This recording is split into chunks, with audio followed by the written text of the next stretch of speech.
YONO 1 அதிகாரம். அமித்தாயின் குமாரனாகிய யோனாவுக்கு கர்த்தருடைய வார்த்தை உண்டாகி, அவர், நீ எழுந்து மகா நகரமாகிய நினிவேக்கு போய் அதற்கு விரோதமாக பிரசங்கி, அவர்களுடைய அக்கிரமம் என் சமூகத்தில் வந்து எட்டினது என்றார். அப்பொழுது யோனா கர்த்தருடைய சமூகத்தினின்று விலகி தர்சீசுக்கு ஓடி போகும்படி எழுந்து யோப்பாவுக்கு போய் தர்சீசுக்கு போகிற ஒரு கப்பலை கண்டு கூலி கொடுத்து தான் கர்த்தருடைய சமூகத்தினின்று விலகும்படி அவர்களோடே தர்சீசுக்கு போக கப்பல் ஏறினான். கர்த்தர் சமுத்திரத்தின் மேல் பெருங்காற்றை வரவிட்டார். அதனால் கடலிலே கப்பல் உடையுமென்று நினைக்கத்தக்க பெரிய கொந்தளிப்பு உண்டாயிற்று. அப்பொழுது கப்பற்காரர் பயந்து அவனவன் தன் தன் தேவனை நோக்கி வேண்டுதல் செய்து பாரத்தை லேசாக்கும்படி கப்பலில் இருந்த சரக்குகளை சமுத்திரத்தில் எறிந்து விட்டார்கள். யோனாவோவென்றால் கப்பலின் கீழ்த்தட்டில் இறங்கி போய் படுத்துக்கொண்டு அயர்ந்த நித்திரை பண்ணினான். அப்பொழுது மாலுமி அவனிடத்தில் வந்து, நீ நித்திரை பண்ணுகிறது என்ன? எழுந்திருந்து உன் தேவனை நோக்கி வேண்டிக்கொள், நாம் அழிந்து போகாதபடிக்கு சுவாமி ஒருவேளை நம்மை நினைத்தருளுவார் என்றான். அவர்கள், யார் நிமித்தம் இந்த ஆபத்து நமக்கு நேரிட்டதென்று நாம் அறியும்படிக்கு சீட்டு போடுவோம் வாருங்கள் என்று ஒருவரோடொருவர் சொல்லிக்கொண்டு சீட்டு போட்டார்கள். யோனாவின் பேருக்கு சீட்டு விழுந்தது. அப்பொழுது அவர்கள் அவனை நோக்கி, யார் நிமித்தம் இந்த ஆபத்து நமக்கு நேரிட்டதென்று நீ எங்களுக்கு சொல்ல வேண்டும். உன் தொழில் என்ன? நீ எங்கே இருந்து வருகிறாய்? உன் தேசம் எது? நீ என்ன ஜாதியான் என்று கேட்டார்கள். அதற்கு அவன், நான் எபிரேயன், சமுத்திரத்தையும் பூமியையும் உண்டாக்கின பரலோகத்தின் தேவனாகிய கர்த்தரிடத்தில் பயபக்தி உள்ளவன் என்றான்.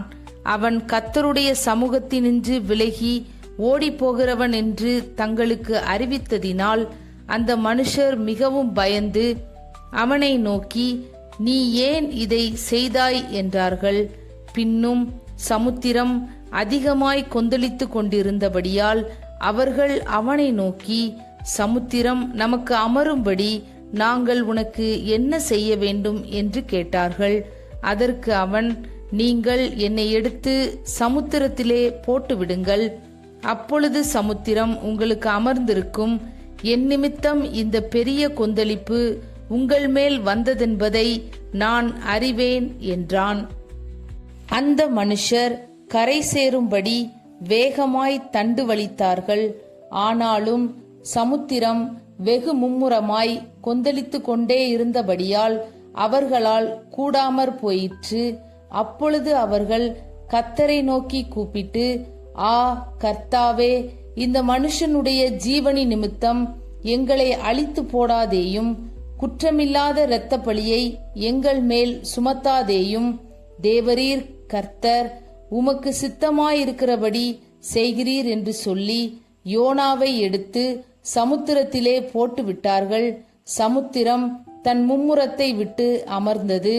அப்பொழுது அந்த மனுஷர் கர்த்தருக்கு மிகவும் பயந்து கர்த்தருக்கு பலியிட்டு பொருத்தனைகளை பண்ணினார்கள். யோனாவை விழுங்கும்படி ஒரு பெரிய மீனை கர்த்தர் ஆயத்தப்படுத்தி இருந்தார். அந்த மீன் வயிற்றிலே யோனா ராப்பகல் 3 நாள் இருந்தான். யோனா 2 அதிகாரம். அந்த மீனின் வயிற்றிலிருந்து யோனா தன் தேவனாகிய கர்த்தரை நோக்கி விண்ணப்பம் பண்ணி, என் நெருக்கத்தில் நான் கர்த்தரை நோக்கி கூப்பிட்டேன், அவர் எனக்கு உத்தரவு அருளினார். நான் பாதாளத்தின் வயிற்றிலிருந்து கூக்குரலிட்டேன், நீர் என் சத்தத்தை கேட்டீர். சமுத்திரத்தின் நடுமையமாகிய ஆழத்திலே நீர் என்னை தள்ளிவிட்டீர். நீரோட்டம் என்னை சூழ்ந்து கொண்டது. உம்முடைய வெள்ளங்களும் அலைகளும் எல்லாம் என்மேல் புரண்டது. நான் உமது கண்களுக்கு எதிரே இராதபடிக்கு தள்ளப்பட்டேன். ஆகிலும் இன்னமும் உம்முடைய பரிசுத்த ஆலயத்தை நோக்குவேன் என்றேன். தண்ணீர்கள் பிராண பரியந்தம் என்னை நெருக்கினது. ஆழி என்னை சூழ்ந்தது. கடற்பாசி என் தலையை சுற்றி கொண்டது. பர்வதங்களின் அடிவாரங்கள் பரியந்தமும் இறங்கினேன். பூமியின் தாழ்பால்கள் என்றென்றைக்கும் என்னை அடைக்கிறதாய் இருந்தது. ஆனாலும் என் தேவனாகிய கர்த்தாவே, நீர் என் பிராணனை அழிவுக்கு தப்புவித்தீர். என் ஆத்துமா என்னில் தோய்ந்து போகையில் கர்த்தரை நினைத்தேன். அப்பொழுது என் விண்ணப்பம் உமது பரிசுத்த ஆலயத்திலே உம்மிடத்தில் வந்து சேர்ந்தது. பொய்யான மாயையை பற்றி கொள்ளுகிறவர்கள் தங்களுக்கு வரும் கிருபையை போக்கடிக்கிறார்கள். நானோவெனில் துதியின் சத்தத்தோடே உமக்கு பலியிடுவேன். நான் பண்ணின பொருத்தனையை செலுத்துவேன். ரட்சிப்பு கர்த்தருடையது என்றான்.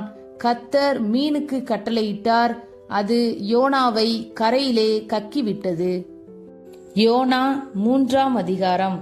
2ஆம் தரம் கர்த்தருடைய வார்த்தை யோனாவுக்கு உண்டாகி, அவர், நீ எழுந்து மகா நகரமாகிய நினிவேக்கு போய் நான் உனக்கு கற்பிக்கும் வார்த்தையை அதற்கு விரோதமாய் பிரசங்கி என்றார். யோனா எழுந்து கர்த்தருடைய வார்த்தையின்படியே நினிவேக்கு போனான். நினிவே 3 நாள் பிரயாண விஸ்தாரமான மகா பெரிய நகரமாயிருந்தது. யோனா நகரத்தில் பிரவேசித்து 1 நாள் பிரயாணம் பண்ணி, இன்னும் 40 நாள் உண்டு, அப்பொழுது நினிவே கவிழ்க்கப்பட்டு போம் என்று கூறினான். அப்பொழுது நினிவேயில் உள்ள ஜனங்கள் தேவனை விசுவாசித்து உபவாசம் செய்யும்படி கூறினார்கள். பெரியோர் முதல் சிறியோர் மட்டும் ரட்டுடுத்தி கொண்டார்கள்.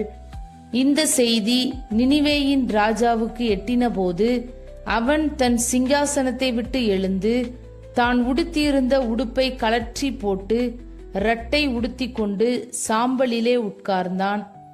மேலும் ராஜா தானும் தன் பிரதானிகளும் நிர்ணயம் பண்ணின கட்டளையாக நினிவேயிலெங்கும் மனுஷரும் மிருகங்களும் மாடுகளும் ஆடுகளும் ஒன்றும் ருசி பாராதிருக்கவும், மேயாமலும் தண்ணீர் குடியாமலும் இருக்கவும், மனுஷரும் மிருகங்களும் ரெட்டினால் மூடிக்கொண்டு தேவனை நோக்கி உரத்த சத்தமாய் கூப்பிடவும், அவரவர் தம் தம் பொல்லாத வழியையும் தம் தம் கையிலுள்ள கொடுமையையும் விட்டு திரும்பவும் கடவர்கள்.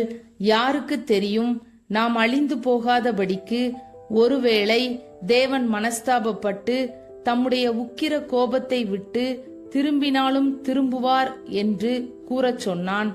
அவர்கள் தங்கள் பொல்லாத வழியை விட்டு திரும்பினார்கள் என்று தேவன் அவர்களுடைய கிரியைகளை பார்த்து தாம் அவர்களுக்கு செய்வேன் என்று சொல்லியிருந்த தீங்கை குறித்து மனஸ்தாபப்பட்டு அதை செய்யாதிருந்தார்.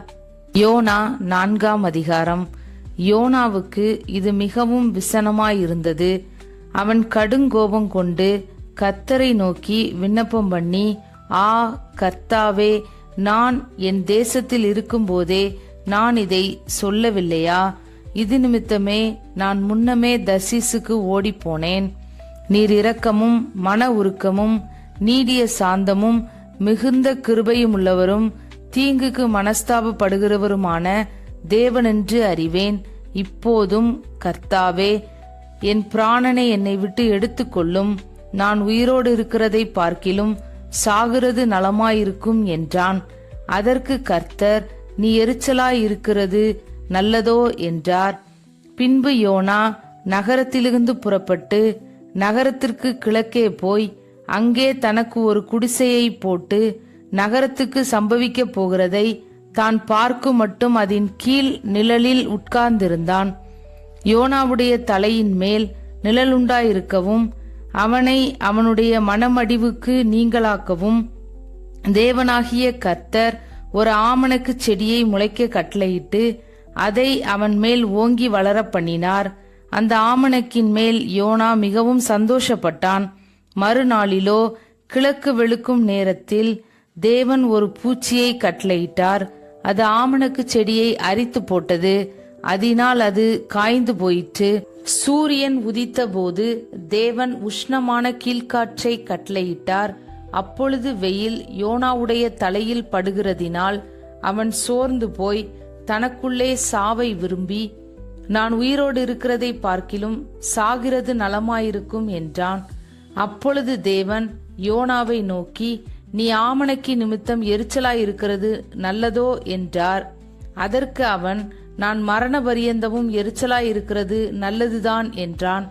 அதற்கு கர்த்தர், நீ பிரயாசப்படாததும் நீ வளர்க்காததும் ஒரு ராத்திரியிலே முளைத்ததும் ஒரு ராத்திரியிலே அழிந்து போனதுமான ஆமணக்குக்காக பரிதபிக்கிறாயே, வலதுகைக்கும் இடதுகைக்கும் வித்தியாசம் அறியாத 120,000 பேருக்கு அதிகமான மனுஷரும் அநேக மிருக ஜீவன்களும் இருக்கிற மகா நகரமாகிய நினிவேக்காக நான் பரிதபியாமல் இருப்பேனோ என்றார்.